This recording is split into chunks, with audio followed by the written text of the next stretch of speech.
Hello बच्चों, मैं Shiv sir सभी बच्चों का शिवा ट्यूटोरियल के ऑनलाइन क्लास में स्वागत करता हूं। आज जो है मैं आप लोग को क्लास 10th मैथमेटिक्स का चैप्टर नंबर 4 जो है एनसीईआरटी में क्वाड्रेटिक इक्वेशन को पढ़ाने वाला हूं, यानी द्विघात समीकरण। जैसा कि हम लोग अपने पिछले चैप्टर में यानी पोलिनोमियल्स में हम लोग देख चुके थे कि आखिर क्वाड्रेटिक पोलिनोमियल्स क्या होता है। उसमें बच्चों हम लोग पढ़े थे। आज हम इसका इंट्रोडक्शन आपको बताएंगे। इंट्रोडक्शन के बाद हम एनसीईआरटी का 4.1 एक्सरसाइज को भी सॉल्व करेंगे। तो देखिए, पहले हम लोग इंट्रोडक्शन इसका देख लेते हैं एक बार फिर से, इंट्रो पार्ट इसका।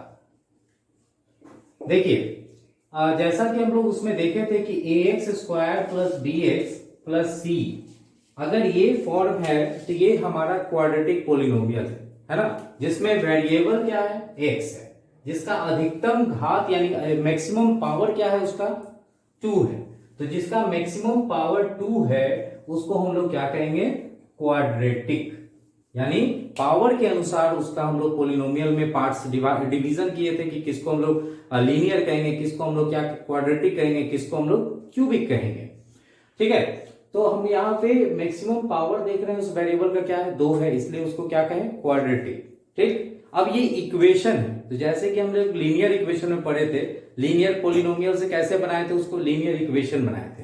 तो लीनियर इक्वेशन में क्या था कि 2 पार्ट हो गया। इक्वेशन में बताया है कि इक्वेशन तभी कहेंगे जब उसके 2 पार्ट होंगे, एक दायां साइड होगा और एक बायां साइड होगा, है ना, राइट साइड और लेफ्ट हैंड साइड।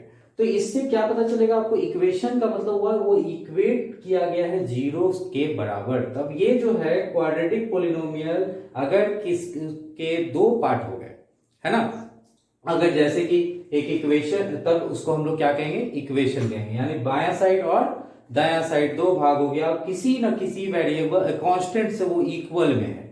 ठीक, तो ये इक्वेशन हो गया। तो इसको हम लोग जो है, अब एक चीज तो आपको क्लियर हो गया कि हम लोग जो देख रहे थे कि वेरिएबल का पावर कितना जा रहा था 2, अधिकतम कितना हो रहा था 2। तो अब इसका डेफिनेशन को जरा देखते हैं कि पोलिनोमियल क्वाड्रेटिक इक्वेशन का डेफिनेशन क्या कहता है, परिभाषा क्या हो, कैसे हम लोग जो है किसी को बता पाएंगे कि क्वाड्रेटिक इक्वेशन क्या है, कैसे किसी को समझाएंगे आप। तो देखिए, कहते हैं इसको क्वाड्रेटिक इक्वेशन का, the equation which is in the form of, the equation in the form of ax square plus bx plus c equal to 0। अब where a क्या है, a b and c, where a b and c are real numbers। क्या है वो, a b और c real number. Real number मतलब कि आपको जो है रियल नंबर्स हमने पहला पार्ट में, इसका फर्स्ट चैप्टर है हमारे 10th का, रियल नंबर्स में हम लोग पढ़े थे कि rationals, group of rational and irrational number, सभी को हम लोग रियल नंबर कहते हैं। तो यहाँ पे ए बी सी की जगह पे प्लस में कोई भी संख्या हो सकता है, माइनस वाला भी हो सकता है, फ्रैक्शन वाला भी हो सकता है ना, रूट वाली भी संख्या हो सकती है। लेकिन अब एंड क्या करें, and x is variable, x is variable whose power, whose maximum power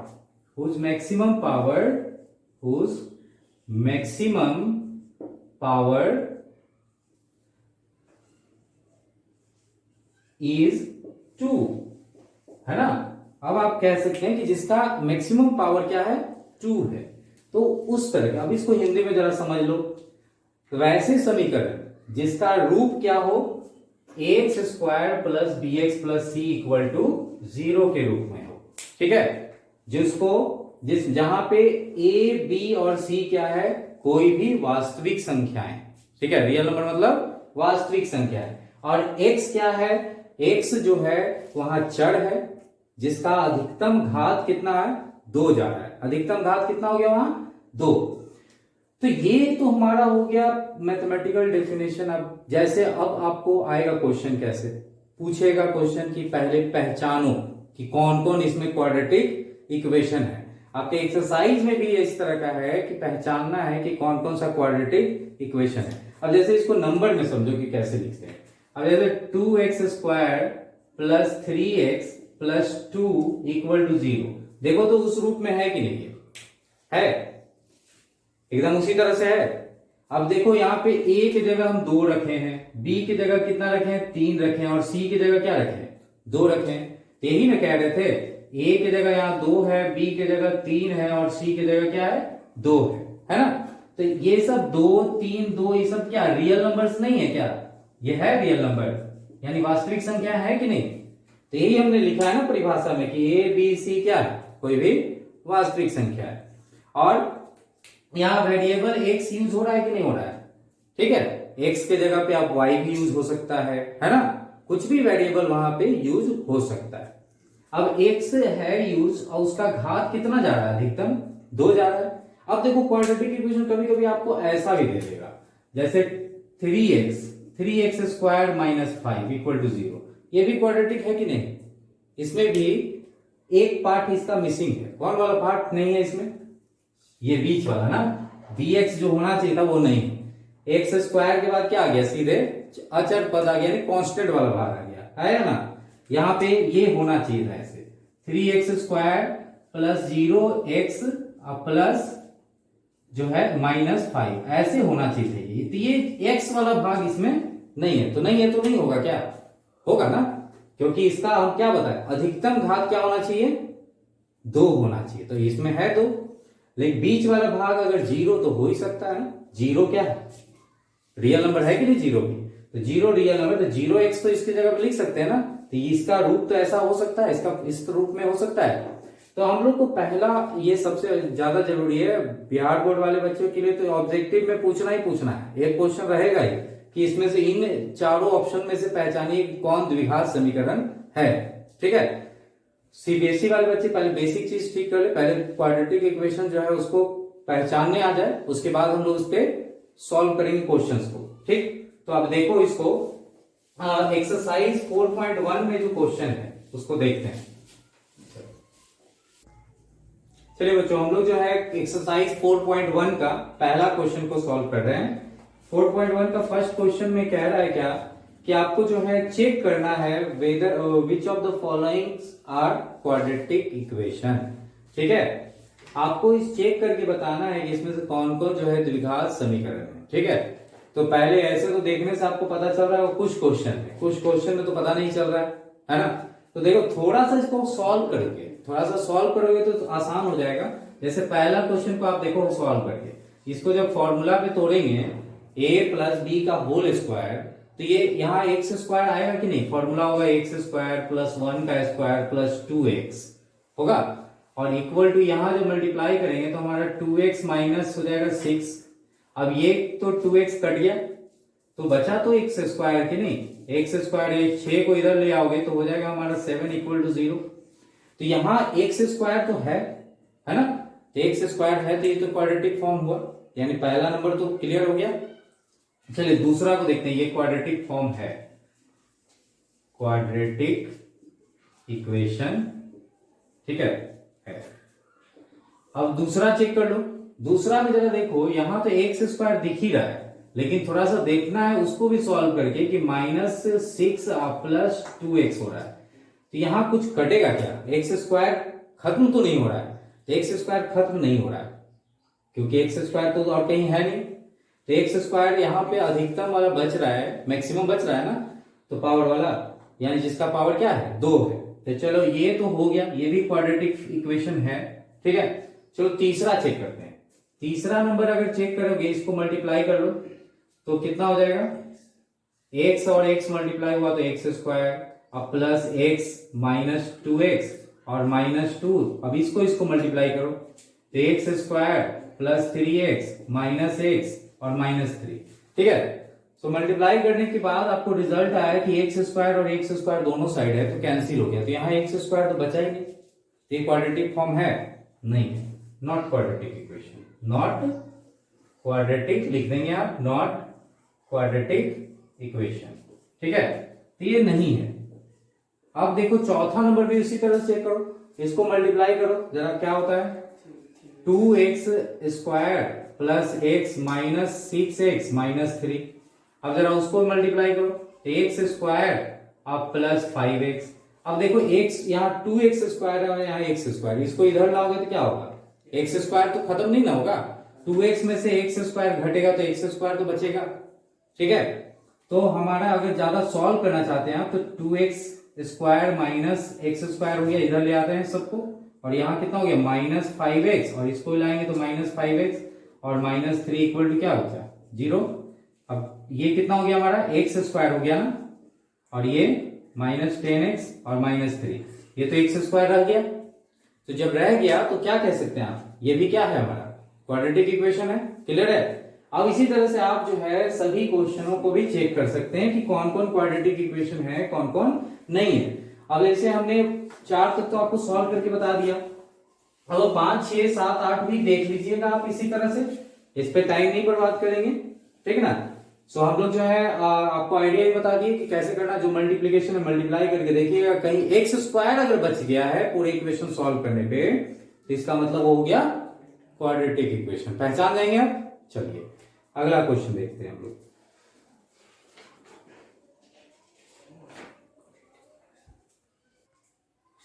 चलिए बच्चों हम लोग जो है अब क्वेश्चन नंबर 2 की तरफ बढ़ते हैं, जो एक्सरसाइज 4.1 का वर्ड प्रॉब्लम्स है। ठीक है, ये जैसे लीनियर इक्वेशन में भी हम लोग वर्ड प्रॉब्लम्स बनाए थे उसको भी समझाए हैं आपको, कोशिश करेंगे कि इसको भी, लेकिन यहाँ ये ध्यान दीजिएगा कि क्वाड्रेटिक इक्वेशन में हम लोग क्या सीखे हैं, एक वेरिएबल है ना, जिसका मैक्सिमम पावर क्या हो रहा था 2 हो रहा था। लेकिन लीनियर इक्वेशन इन 2 वेरिएबल में हम लोग क्या पढ़े थे कि 2 वेरिएबल था, x और y ले रहे थे। ये भी आपको x और y लेने से बनेगा, लेकिन ये खुद ब खुद अपने आप जो है जब सॉल्व कीजिएगा तो क्या हो जाएगा, ये क्वाड्रेटिक इक्वेशन में बदल जाएगा। देखो करके देखते हैं, क्योंकि यहां भी 2 वेरिएबल है। ठीक है, क्या क्या है, the area of A rectangular plot, area दिया हुआ रेक्टेंगुलर प्लॉट का, जब जानते हैं कि रेक्टेंगल है वो तो उसका क्या होगा, एक लेंथ होगा और एक ब्रेथ होगा। 2 वेरिएबल यहां भी हो गया, लेंथ और ब्रेथ। अब इसका लेंथ दे रहा है, देखो कंडीशन क्या लिखता है, the length of the plot is 1 more than twice its breath. इस कंडीशन को बहुत ध्यान से समझिएगा। बोलता है लंबाई उसका प्लॉट का, लंबाई क्या हो रहा है, एक अधिक हो रहा है किसके, दुगना करने से, किसको, चौड़ाई को, है ना, जो ब्रेथ है उसको दुगना करके एक अधिक कर रहे हैं तो लंबाई के बराबर आ रहा है, यही कंडीशन कह रहा है। ठीक है, अब चलो इस पे हम इक्वेशन तैयार कर सकते हैं। पहले देखो क्या लिखता है, we need to find the length and the breadth of the plot. यहां आपको 2 चीज निकालना है, लेंथ और ब्रेथ। बताया कि 2 वेरिएबल है तो यहाँ लेंथ और ब्रेथ को आप x और y भी मान सकते हैं, कोई दिक्कत नहीं है, वो खुद ब खुद आपको जो है चेंज हो जाएगा क्वाड्रेटिक में। तो ऐसा करते हैं, अकॉर्डिंग टू दिस क्वेश्चन हम लोग मानते हैं किसको, जैसे कंडीशन देखो किसके साथ कनेक्टेड है, लेंथ किसके साथ कनेक्टेड है, ब्रेथ के साथ, यही ना कनेक्शन है। तो किसको मान ले, x, ब्रेथ को मान लेंगे तो अपने आप लेंथ निकल जाएगा उसके कंडीशन से, क्योंकि दोनों क्या एक दूसरे से जुड़ा हुआ है। ठीक है, तो मानते हैं क्या, let the breadth of rectangular plot be x। ठीक है, देन आपको लेंथ कितना हो जाएगा, लेंथ क्या कह रहा है बच्चों, अब देखो फिर से हम उस क्वेश्चन पे आते हैं, length of the plot is 1 more than twice of breadth, यानी ब्रेथ को आप दुगना करो, जिसको ब्रेथ को आप क्या माने, x माने ना, उसको दुगना करो, ट्वाइस करने बोल रहा है, और उसमें कितना बोल रहा है, एक अधिक बढ़ाने बोल रहा है, तो उसमें एक अधिक बढ़ाएंगे तो किसके बराबर हो रहा है, लेंथ के। तो आपको लेंथ भी निकल गया और ब्रेथ भी मान लिए। अब उसका एरिया निकालेंगे, क्योंकि निकाल के क्या दिया हुआ है 528 एरिया है ना उसका। तो चलिए एरिया हम इसका निकालते हैं। तो एरिया इक्वल टू, जानते हैं कि लेंथ इंटू ब्रेथ होता है इसका रेक्टेंगल का, लेंथ इंटू ब्रेथ। अब देखो एरिया हमको मालूम है, अकॉर्डिंग टू क्वेश्चन हम यहां से कर रहे हैं, अकॉर्डिंग टू क्वेश्चन एरिया कितना है 528, और लेंथ हमारा कितना माने हैं 2x + 1 आया, और ब्रेथ कितना आया x। अब देखो इसको सॉल्व करोगे तो ये आ जाएगा क्वाड्रेटिक में, सॉल्व करो जरा, 528 इक्वल टू हो गया 2x² + x। अब एक साइड कर लेते हैं तो 2x² + x, ठीक है, माइनस हो गया 528 इक्वल टू 0।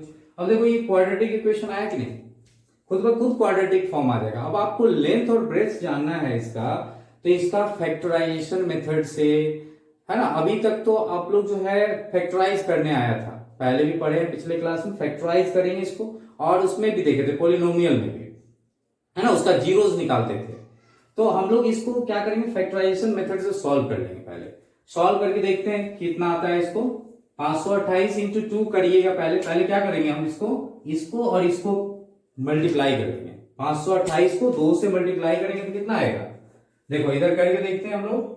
हो जाएगा हमारा 1056, है ना। इसको इसको मल्टीप्लाई करेंगे कितना हो जाएगा, तो माइनस एक्स स्क्वायर। अब इसका आप गुणनखंड कीजिए, यानी फैक्टराइज कीजिए 2 भागों में, ताकि ये सॉल्व करने से ही आ जाए। ठीक है, सो 1056 इसको, चलिए इसको जो है दोनों को इसको मल्टीप्लाई कर लेते हैं, तो हो जा रहा है हमारा कितना, 1056 माइनस एक्स स्क्वायर। अब इसको आप तोड़िएगा, है ना, इसको तोड़ रहे हैं, 2 भागों में तोड़ना है ऐसे। तो देखो तोड़ते हैं तो कितना में टूट रहा है, 2x स्क्वायर प्लस 33x और minus 32x minus 528 equal to 0। ठीक है, अब इस तरह से आप तोड़ लीजिएगा। उसके बाद कॉमन निकाल सकते हैं ना इसमें से। देखो दोनों में कॉमन कितना निकल रहा है, इन दोनों में कॉमन x है, x के अलावा तो कुछ है नहीं, तो x निकाल लो कॉमन, तो हो जाएगा 2x प्लस 33। ठीक है, अब यहां पे हम दोनों डिविजिबल हो जाएगा हमारा 16 से, तो 16 कॉमन निकालेंगे, माइनस 16, तो 2x प्लस हमारा हो जाएगा ये भी क्या, 33। ठीक है, अब इक्वल टू क्या, 0। अब देखो दोनों को हम लोग क्या फिर कॉमन निकाल सकते हैं, थोड़ा सा यहां से स्पेस बना लेते हैं। अब यहां से हम कॉमन निकालते हैं, इसको सॉल्व करते हैं। चलिए अब ये दोनों में है तो आप निकाल लो कॉमन, 2x प्लस 33। ठीक है, और यहां हो गया x माइनस 16 इक्वल टू 0। अब चलिए दोनों को इक्वेट कर दीजिए, तो 2x प्लस 33 इक्वल टू 0 हो गया और x माइनस 16 इक्वल टू 0 हो गया। ठीक है, अब देखो यहां पे हमारा आ रहा है x इक्वल टू माइनस 33/2 आएगा, x का वैल्यू निकालेंगे तो, और इसमें जब निकालेंगे तो x इक्वल टू 16 आया, तो 2 वैल्यू तो आया, क्योंकि हम जान रहे थे कि इसका जीरोस कितना होगा, क्वाड्रेटिक का 2 होगा, 2 जीरोस आया है हमारा, है ना, यानी शून्यक इसका 2 हुआ और शून्यक हमको 2 को मिला है। लेकिन अब इन दोनों में से कौन इसका आंसर होगा, ये सोचना है ना। तो एरिया हमेशा याद रखिए, एरिया जो है निगेटिव नहीं हो सकता है। ठीक है, तो और लेंथ और ब्रेथ आपका जो है निगेटिव नहीं होगा, है ना। लंबाई को हम लोग कभी भी माइनस में नहीं नाप सकते हैं, और जो है चौड़ाई को, तो ये एक्स क्या माने थे हम, चौड़ाई को ही माने थे, ब्रेथ को। तो निगेटिव वाले भाग को हम लोग क्या करेंगे, नेग्लेक्ट कर देंगे, निगेटिव भाग को हम लोग नहीं लेंगे, ये नेग्लेक्ट हो जाएगा। ठीक है, और ये हमारा इतना मीटर हो गया ब्रेथ, किसको माने थे हम लोग, ब्रेथ को। तो ब्रेथ इक्वल टू हो गया हमारा क्या, 16 मीटर। अब लेंथ कितना हो गया, लेंथ क्या था हमारा, 2x प्लस 1 था ना, तो 2x प्लस 1 लिखेंगे, 2 इंटू 16 प्लस 1 कितना हो गया, 33 मीटर। ठीक है, तो इस तरह से हम लोग लेंथ और ब्रेथ को कैलकुलेट कर लिए। चलिए इस क्वेश्चन में हम लोग तो देख लिए कि लेंथ और ब्रेथ कैसे निकाल सकते हैं, क्वाड्रेटिक इक्वेशन को सॉल्व करना भी सीखे। ठीक है, अभी हम लोग फैक्टराइजेशन मेथड सीख कर रहे हैं, धीरे धीरे करके आपको जो है इसका क्वाड्रेटिक इक्वेशन भी बताएंगे। ठीक है, स्क्वायर रूल भी इसका बताएंगे। तो अगले क्वेश्चन पे अब देखते हैं फिर हम लोग। चलिए क्वेश्चन नंबर 2 देखते हैं हम लोग, क्या कहता है इसमें, product of 2 consecutive positive integer is 306। ठीक है, 2 कंसेक्यूटिव पॉजिटिव इंटीजर, जरा समझोगे इसको कि क्या कह रहा है। 2 क्रमागत लगातार जो है आपको पूर्णांक, है ना, हिंदी क्या हो गया इसका, 2 क्रमागत धनात्मक पूर्णांक। क्रमागत मतलब लगातार, आप एक ले रहे हैं उसके बाद वाला उसका हो गया। अब पूर्णांक है, अब पॉजिटिव पूर्णांक कौन सा नंबर है, जैसे कोई मान लो कि अगर कोई नंबर 2 है तो 2 के बाद वाला नंबर क्या होगा, 3 होगा। लेकिन आपको यहाँ पता नहीं है कि कौन 2 नंबर है जिसको गुना करने पे 306 आएगा। ठीक है, तो आपको सपोज करना होगा कि यहाँ पे 2 पॉजिटिव नंबर पहले मान लीजिएगा। तो देखो सपोज कर लेते हैं, लेट द 2 consecutive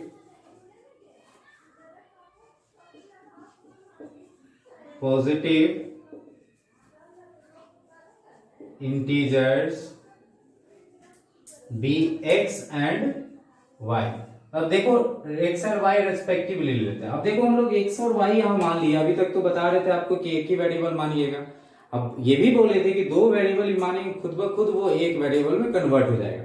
अब देखो यहाँ पे हम दो वेरिएबल मान लिए कि दो लगातार हमारा धनात्मक पूर्णांक, हिंदी वाले बच्चे कैसे लिखेंगे, माना कि दो क्रमागत धनात्मक पूर्णांक एक्स और वाई है, ठीक है। तो अकॉर्डिंग टू क्वेश्चन क्या कह रहा है कि दोनों का गुणनफल, दोनों का क्या लिखा है, प्रोडक्ट, प्रोडक्ट मतलब गुणनफल, दोनों को गुना कर दीजिए, यानी एक्स और वाई इक्वल टू क्या हो गया। अब देखो कितना हो गया, 306 आ गया, ठीक है। अब ये हमारा 306 आ गया, एक्स और वाई करके दोनों का प्रोडक्ट लिए। अब देखेंगे यहाँ पे कि एक्स और वाई इक्वल टू हमारा 306 तो आ गया है। अब अगर ऐसे करके हम मानते y के जगह पे हम कुछ और लेते, जैसे कोई भी पॉजिटिव नंबर, जैसे 2 बोले थे आपको और 3 बोले थे, अगर आप इसको x सपोज कर रहे हैं और इसको, तब अगला वाला क्या हो जाएगा, उससे एक अधिक हो जाएगा। तो y के स्थान पे हम ये भी ले सकते थे x+1, ठीक है। तो x+1 लेते तो आसानी से इक्वेशन बदल जाता। अभी y है तो y को रिप्लेस जब तक नहीं कीजिएगा तब तक ये द्विघात बनेगा क्या, क्वाड्रेटिक नहीं बनेगा। तो ऐसा करो कि यहां पे y की जगह पे ही क्या मान लो, x+1 एंड x+1 रेस्पेक्टिवली। अब देखो जब रेस्पेक्ट हम यहाँ पे मान लिए x+1 तो ये लिख सकते हैं ना x इंटू क्या, x+1। अब इसको सॉल्व कर सकते हैं। अब इसको देखो सॉल्व करेंगे तो क्या आ जाएगा, x² plus x equal to 306। अब एक तरफ ले आइएगा तो ये हमारा इक्वेशन बन गया। अब इतना तक ही करने बोल रहा है, हम पिछले क्वेश्चन में भी आपको सॉल्व करके बता दिए थे, लेकिन इक्वेशन ही निकालना है। क्वेश्चन का स्टार्टिंग में दिया है कि you have to form quadratic equation, जो भी क्वेश्चन है उसको क्वाड्रेटिक इक्वेशन निकाल कर छोड़ दो, ठीक है। इसको सॉल्व करेंगे तो फिर उसी तरह से फैक्टराइजेशन मेथड से सॉल्व करेंगे। अब उम्मीद करेंगे क्वेश्चन ये समझ में आया होगा आपको, जैसा कि फिर भी आपको फिर से एक बार समझा देते हैं कि दो क्रमागत अगर आपको धनात्मक संख्या, पहले धनात्मक संख्या का कॉन्सेप्ट क्लियर कर लीजिए, पॉजिटिव नंबर क्या होता है, ठीक है। पॉजिटिव नंबर ही नहीं, पॉजिटिव इंटीजर्स पूछ रहा है। इंटीजर्स का कॉन्सेप्ट आपको रियल नंबर में ही बताए हैं हम अपने। तो आप जो है जीरो के इस तरफ जितने भी हैं संख्या, है ना, राइट साइड नंबर लाइन पे हम चल रहे हैं, और लेफ्ट साइड इंफिनिटी तक ये हमारा निगेटिव पार्ट होता है, और उधर वाला जो है पॉजिटिव पार्ट, और बीच में जीरो, ठीक है, नंबर लाइन पे। तो ये पूरे को हम लोग क्या कहते हैं, इंक्लूडिंग जीरो, पूरे को हम लोग क्या कहते हैं, इंटीजर्स कहते हैं, यानी हिंदी में क्या कहते हैं इसको, पूर्णांक, हिंदी में पूर्णांक, ठीक है। तो यहां किस पूर्णांक का बात कर रहा है, पॉजिटिव, यानी सिर्फ धनात्मक साइड वाला। तो ये लगातार है ना, 1 2 3 4 ऐसे लगातार चल रहा है। तो अगर इसमें से कोई भी वो संख्या को आप x माने हैं तो अगला वाला क्या होगा, उससे एक अधिक हो रहा है ना। जैसे ये 2 को हम x मानते हैं तो 3 क्या हो रहा है, उससे एक अधिक हो रहा है। दूसरी तरह से हमने एक को क्या माना, x माना है, और दूसरा क्या हो जाएगा, उससे एक अधिक, ठीक है। तो x+2, और दोनों को गुना करने बोला है, प्रोडक्ट निकालने बोला है दोनों का, तो दोनों को गुना करके कितना लाने बोल रहा है, 306 के बराबर। अब इसको सॉल्व कर देंगे तो आपका इक्वेशन तैयार हो जाएगा। अब इक्वेशन को सॉल्व कीजिएगा तो आपको x वैल्यू निकल जाएगी कि वो दो संख्या क्या हो सकता है, ठीक है। चलिए अब अगले क्वेश्चन पे हम लोग बढ़ेंगे। चलिए बच्चों हम लोग क्वेश्चन नंबर 3 को देखते हैं, ठीक है। क्वेश्चन नंबर 3 एज प्रॉब्लम पे है, लीनियर इक्वेशन इन 2 वेरिएबल में हम लोग भी एज प्रॉब्लम पे बनाए थे। यहां भी उसी तरह का क्वेश्चन है, थोड़ा सा फर्क क्या होगा आपको, यहाँ एक वेरिएबल आएगा, है ना। अब देखो उसी तरह के क्वेश्चन को सॉल्व करना है, थोड़ा क्वेश्चन को समझिएगा, क्वेश्चन के लैंग्वेज को पकड़ लिए तो आपका क्वेश्चन सॉल्व हो जाएगा, ठीक। कह रहा है कि Rohan's mother is 26 year older than him. Him किसके लिए प्रयोग हुआ है, रोहन के लिए, ठीक है। रोहन की मां रोहन से कितना बड़ी है, 26 साल बड़ी है, किससे, रोहन से। तो रोहन का उम्र अगर x आप मान रहे हैं तो उसकी मां का उम्र क्या होगा, x+26, उससे 26 साल अधिक, ठीक है। अब दोनों का प्रोडक्ट ऑफ देयर एजेस साल में 3 years from now will be 360, यानी अभी से 3 साल के बाद, है ना, अभी से 3 साल के बाद दोनों का जो उम्र होगा उसका गुना, दोनों का उम्र का जो आएगा गुना करने पे वो कितना आ रहा है 360। ठीक है, अब आपको इक्वेशन तैयार करना है ताकि उसका एज निकल जाए, रोहन का प्रेजेंट एज निकल जाए। तो किसका एज को माने, एक्स मान लेते हैं, रोहन का है ना, रोहन का निकालना है। तो एक्स किसके लिए यूज होगा, रोहन के लिए। तो लिखते हैं लेट द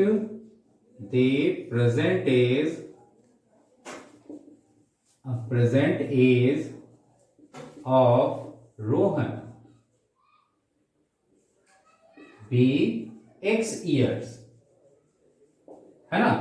माना कि रोहन की वर्तमान आयु एक्स वर्ष है। ठीक है, अब उसके अकॉर्डिंग टू क्वेश्चन आते हैं, present age of Rohan mother's, Rohan's mother, उसकी मां का उम्र क्या हो जाएगा, उससे 26 साल बड़ी है ना, तो एक्स प्लस कितना हो गया 26।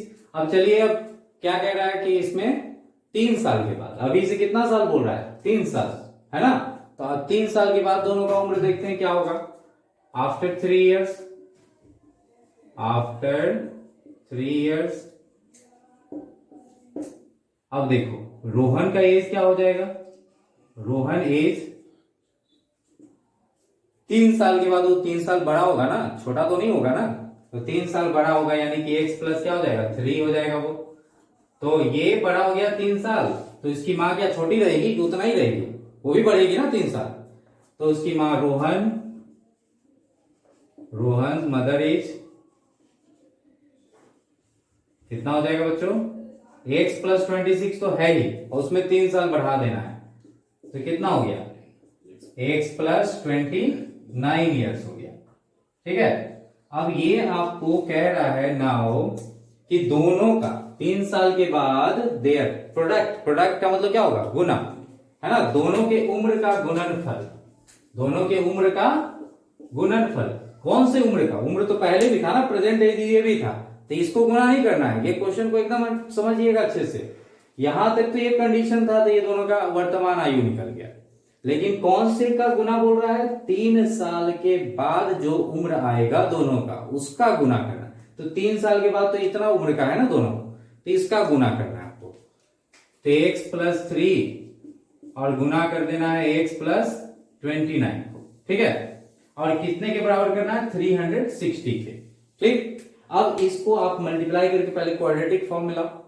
ठीक, अभी तो लग नहीं रहा है क्वाड्रेटिक में, गुना करो, एक्स स्क्वायर हो गया और प्लस हो गया कितना हमारा 29x और प्लस 3x और प्लस कितना हो गया 87 हो गया ना 360। अब एक तरफ ले आएंगे सबको, एक्स स्क्वायर प्लस कितना हो गया 32x और इसको इधर ले आओगे प्लस 87 माइनस 360 इक्वल टू 0। ठीक है, अब घटाओ कितना आता है, घटाओ जरा, कितना हो गया माइनस माइनस कितना हो गया 7 गया, यानी कि 3 हो गया यहाँ, और 6 में से यानी 5 में से 8 7 यानी 273 इक्वल टू 0।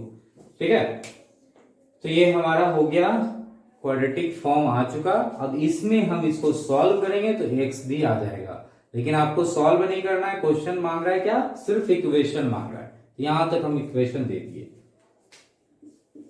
ये आपका हो गया इक्वेशन। चलिए एक क्वेश्चन और बच रहा है, उसको भी देख लेते हैं हम लोग। चलिए बच्चों, हम लोग ये क्वेश्चन देखते हैं, क्वेश्चन नंबर 4 इस एक्सरसाइज का अंतिम क्वेश्चन है। ठीक है, फिर भी हम लोग इसको अच्छे से समझते हैं। क्या लिखता है, a train travel distance of 480 kilometre at uniform speed. ठीक है, क्वेश्चन पे गौर कीजिएगा एकदम से, क्या लिख रहा है 480 किलोमीटर एक यूनिफॉर्म गति से चल रहा है, यानी गति उसका घट नहीं रहा है ना। और if the speed had been 8 kilometre per hour less, अगर उसकी गति स्पीड को 8 किलोमीटर पर घंटा कम कर दिया जाए, लेस का मतलब क्या होगा घट जाए, अगर उसका स्पीड कितना घट जाए 8 किलोमीटर पर आवर, तो उसको क्या लगेगा, it would have taken 3 hour more, तब उसको 3 घंटा अधिक लगेगा उतना ही दूरी तय करने में। सेम डिस्टेंस लिखा है ना, यानी 3 घंटा उसको समय अधिक लगेगा। पहले जो भी समय लग रहा था, यहाँ तो दिया हुआ नहीं ना, 480 किलोमीटर तय करने में जो भी समय लग रहा था उस समय में 3 घंटा अधिक लगेगा। ठीक है, तो आपको क्या निकालना है, स्पीड ऑफ द ट्रेन निकालना है। तो सपोज करिए वैसे ही, सपोज या let the speed of train be x kilometre per hour. ठीक है, अब यहां पे स्पीड ऑफ ट्रेन हमने x किलोमीटर पर आवर मान लिया है। ठीक, अब वहां डिस्टेंस कितना हो रहा है, डिस्टेंस कितना दिया है, दूरी तो है 480, है ना, 480 किलोमीटर। तो इसको अगर इतने के स्पीड से चले तो कितना टाइम लगेगा, टाइम तो यहां निकल जाएगा ना। तो टाइम इक्वल टू क्या होगा, टाइम इक्वल टू क्या होता है, डिस्टेंस, दूरी बटा चाल। तो डिस्टेंस बाय स्पीड, हिंदी वाले क्या लिखेंगे, दूरी बटा चाल, समय बराबर। तो दूरी हमारा कितना है 480 और स्पीड कितना है x, ये हमारा घंटा इतना टाइम लगेगा। ठीक है, अब क्या कह रहा है कि उसके क्या क्या चेंजेस आ रहा है, ध्यान दीजिए फिर से। Speed has been 8 kilometre per hour less. अब नया गति जो है 8 घंटा किलोमीटर पे प्रति घंटा जो है कम रहा है, 8 किलोमीटर प्रति घंटा उसका स्पीड क्या हो रहा है, घट रहा है। तो नया स्पीड क्या हो जाएगा, नाउ। अब न्यू स्पीड कर देते हैं, अकॉर्डिंग टू क्वेश्चन चल रहा है ना, अकॉर्डिंग टू क्वेश्चन हम लोग ले रहे हैं न्यू स्पीड। अब नया इसकी गति क्या हो गई, नई गति घट रहा है, पहले गति क्या था x था, उसमें 8 घट जाएगा, पहले में से क्या होगा 8 कम कर देंगे। अगर यही मोड़ रहता तो क्या करते हैं, 8 जोड़ देते हैं, है ना, क्लियर है। चलिए, अब स्पीड हमको नया पता हो गया। अब टाइम क्या लग रहा है उसको, 3 घंटा अधिक लग रहा है, तो हमको टाइम निकालना होगा। दूरी तो वही है ना, सेम डिस्टेंस लिख दिया ना, सेम डिस्टेंस तय करने में, तो डिस्टेंस तो वही है हमारा, डिस्टेंस इक्वल टू कितना 480। एकदम स्टेप बाय स्टेप बनाइएगा, कहीं भी आपको दिक्कत नहीं होगा समझने में, और बनाने में भी गलती कम होगा। अब नया टाइम क्या आएगा हमारा, न्यू टाइम जो आया 480 बाई x माइनस 8 घंटा। कौन बड़ा है, कौन अधिक है, कौन कम है। अब यहां बच्चे कंफ्यूज कर जाते हैं कि कौन किसमें से किसको घटाएं, है ना। अब यहां पे अंतर दिया है, कितने का अंतर दिया है, 3 घंटे का। किसमें अंतर दिया है, देखो एक बार फिर से बता रहे हैं आपको। Then it would have taken 3 hour more to cover. 3 hour more मतलब 3 घंटा समय दिया ना, 3 घंटा समय अधिक लग रहा है उतने दूरी तय करने में, यानी ये वाला समय अधिक है और ये वाला समय क्या है, कम है ना। तो पता चल गया, इसमें से इसको घटाएंगे तो हमारा 3 घंटे का अंतर निकल जाएगा, है ना। तो अब क्या करते हैं, 480 बाई x माइनस 8 और minus 480 by x equal to क्या हो गया, 0 नहीं, कितना कितना अंतर है, 3 घंटे का अंतर जा रहा है ना, और यहाँ 480। ठीक, कितने का अंतर जा रहा है, 3 घंटे का। ये समय और ये समय में कितने का अंतर है, 3 घंटा, क्वेश्चन में लिखा है। अब चलिए इससे इक्वेशन आप बना सकते हैं, कैलकुलेट कर लीजिए। क्या करना होगा, एलसीएम लेना होगा, x इंटू एक्स माइनस 8 हो जाएगा। चलिए 480 x minus 480 into x minus 8 equal to 3। ये तो करने आता है आपको, एलसीएम लेने, x माइनस 8 और x है तो दोनों का एलसीएम निकलेगा नहीं, तो क्या करेंगे, दोनों को गुना कर देते हैं ना।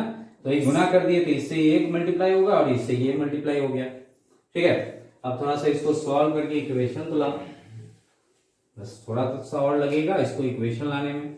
तो 480x, अब इससे गुना करोगे तो माइनस 480x हो जाएगा, और इससे इसको गुना करो तो कितना आता है, प्लस कितना हो गया बच्चों, 88 64 8 32 एक्स स्क्वायर माइनस 8x और इक्वल टू कितना हो गया 3।